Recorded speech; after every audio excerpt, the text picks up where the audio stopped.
شاهد ما قاله بلال بناري حول أنصار اتحاد العاصمة.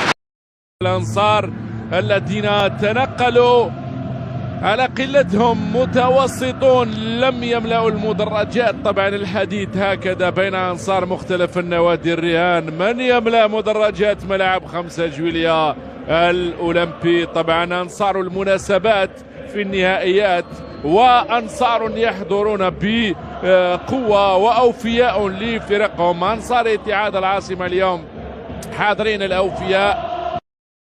وللتوضيح فقط، فإن بلال بناري معلق التلفزيون الجزائري قصد الأنصار الذين لا يأتون إلى الملعب فقط في المنافسة الإفريقية، لهذا سميوا بأنصار المناسبات، وقارنهم في هذا القول بأنصار مولودية الجزائر الذين يملؤون الملعب، ملعب 5 جويلية في كل مباراة لفريقهم.